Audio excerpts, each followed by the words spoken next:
You got to understand, he's trying to reserve his energy. He No. has to reserve his energy for MVP, man. He can't just show off every night. He can't show off, man. He got to just, You relax, can't dunk man. an uncontested layup. Come on, man. Come on, man.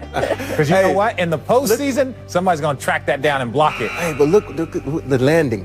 He was know, kind of a little gimpy. Look, on they the look landing there. disappointed. They wanted the windmill. Yeah, but you know that Rick Carlisle's out there going, that's very sensible. Yeah, that's what all the coaches went through. That's what Larry Brown. That's what Larry Brown wanted. I respect him because look at the score. You don't want to show out. That's not true. Respecting the score. That's the tone. Big resourcefulness. Next, check out this nifty tip pass. Chioza.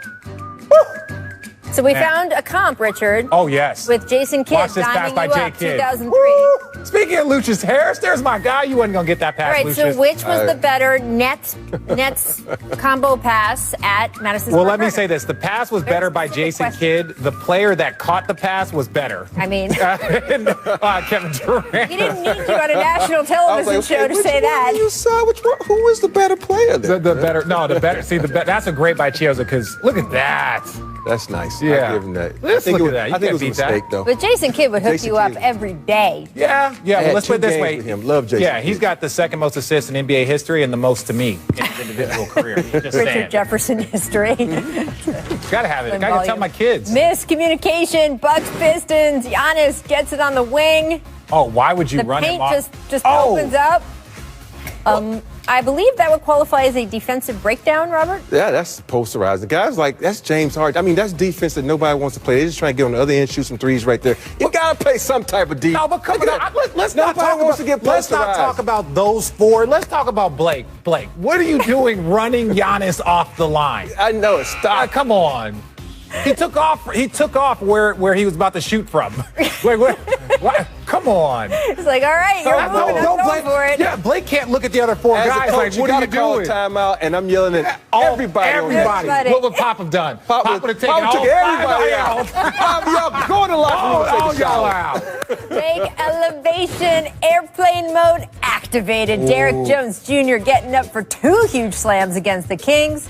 Richard, is he the bounciest player in the league? Ooh, look, when you win dunk contests and your nickname is airplane mode, look, he's looking down in the rim. Yeah, I would say he's up there. I don't want to give him number 1, but he's definitely top 2. Yeah, he's top 3. I'll give him top 3. Yeah, he's top 2 and he ain't number 2. Let's just say it that dunk way. contestants probably say, hey, I still got hops. Yeah, shout out my guy Aaron Gordon. I was going to say a controversial dunk contest Yes. winner. So, there you go. Yeah. And Zach LaVine. Look at that from half court, too. All right, guys. Lakers ending up beating the Thunder by 29 points. Let's have a little chat about that. 6 Lakers scoring double digits. Now, after the game, LeBron asked about the Harden and Nets trade, and here is what he said. I don't really have too much of a reaction. Obviously trades and things happen every year. And, for me, my main focus on what we do here and how we continue to get better. And that was the case today. The trades happened today, and I couldn't allow myself to kind of indulge in that, knowing that we had a team that we had to play tonight. So my main focus today was on the Thunder. Well, LeBron doesn't want to look ahead, but we sure as hell do. Richard, which team is better on paper? On paper, obviously, the Nets or the Lakers? Oh, the Lakers, you don't disrespect the champion. The Lakers are the best team in the NBA. They were last year and they are this year. That team on the right has a lot of work to do as far as building the chemistry to get to a championship. It's never just... That's why I said on paper. I know on paper, but we can't even just... On tease a little paper, bit. on the floor, Lakers by far. Because if you look at that team, LeBron's going to have an off night to play defense. That's going to make him that much better if those are the lineups. So there's no way the Nets can even contend with the Lakers. Their bench is not there. Their starters are not there. Not taken away from their big three. But if you look at that Lakers squad, they got some skill. They got a skill set like no other with the additions they just had. And real quick, let's talk about the Nets. If Kyrie comes back 100% healthy, James Harden gets in championship condition, right? Everything starts rolling for the Nets. They are a huge problem. Now, there's a lot more ifs. The Lakers already are a problem. They are the champion. They are the team that's favored to win the championship. So when you look at which team has more work to do to get to peak championship form, it's the Nets. And so, even on paper, I think there's a lot more for the Nets. But boy, I love that roster right now. I like what they have. I like the stars. It makes it fun to watch basketball. Is that really a roster yet, though? Well, it's a roster. It's a Let's roster. see if it's a team. But like I said, it's paper. They still, hey, It's the Nets paper. still have some cap room to, bring in some other, whoever. No, not me. I'm right here. Okay. I'm sorry, Pete. There's nothing out there. Follow up on your LeBron defensive point and sort of the larger point we've been talking about defense on the Nets side. I'm looking at our ESPN stats and info group, and they're saying that LeBron James allowed opponents to shoot just 30% when he's the contesting defender, which is by far the best in the NBA so far this season. So if you are looking at sort of, was LeBron's defense going to drop back off a little bit this season after he made such a concerted effort last year? Is he setting the same tone in the regular season now after such a short off season? Numerically, the answer so far is yes. So we'll have to see in the hypothetical finals between those two teams. Numerically, he wasn't guarding KD, James Harden, and Kyrie on one possession. That's why he has KCP, AD, Tell other guys. So you don't have to play. Yeah. Up next, we will welcome in longtime Rockets reporter, our quote, very excited to return to the team after his mysterious absence. But honestly, none of that addresses what is going to be the real issue going forward. Is Kyrie going to be okay with essentially being the third option in Brooklyn behind two former MVPs? We know part of why Kyrie asked out of Cleveland was because he didn't want to continue shaping either his game or his standing on the team around LeBron anymore. We know there were issues coexisting with teammates in Boston. We know that in other recent big threes, guys like Kevin Love, Chris Bosh have had some trouble adjusting to that third role. And these two guys, well, they're at least notoriously mellow. At least Kyrie plays a different position. He will have the ball in his hands more. Maybe Ray Allen and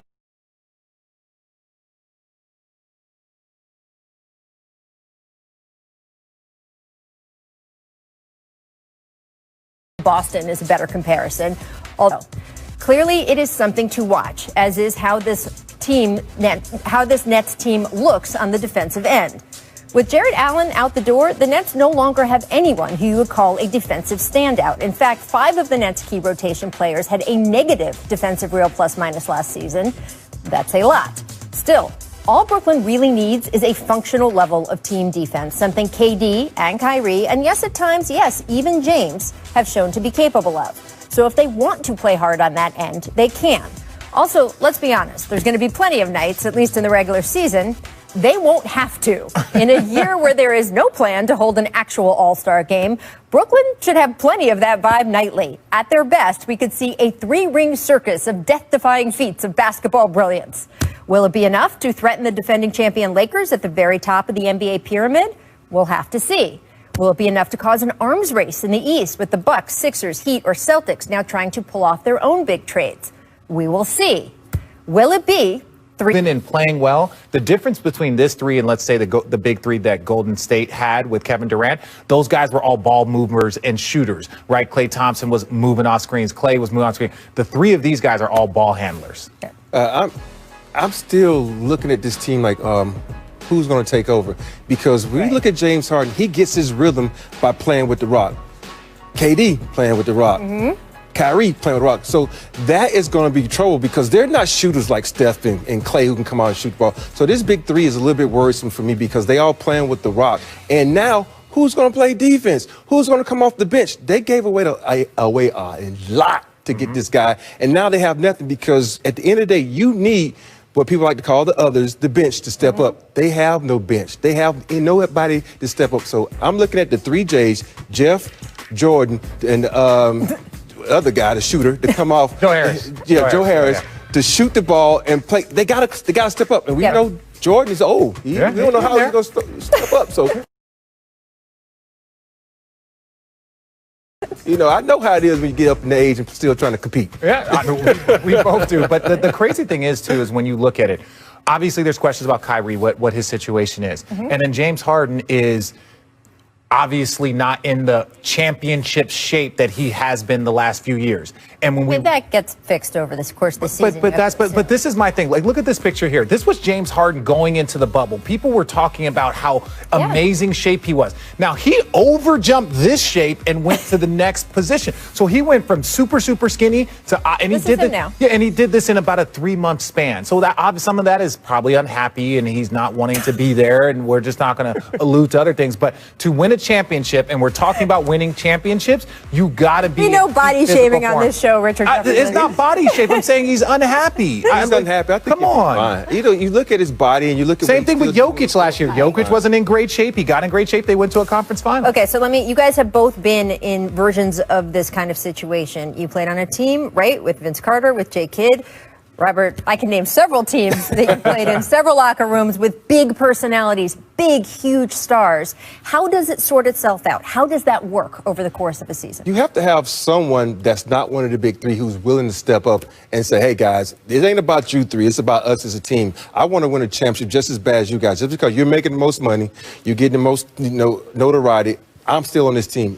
I'm looking at Jeff Green to be that guy. He's a voice of reason. People forget he's played with KD before when KD first came into the league. So he might have his ear. So he can talk to these guys and say, hey, listen, it ain't about you. Let's work this thing out and play together as a team and win a championship, because that is the goal, to cement our name in history. Yeah. And the last thing I'll say is this. Look, now KD's won some championships, right? Kyrie's won a championship. James Harden is the one that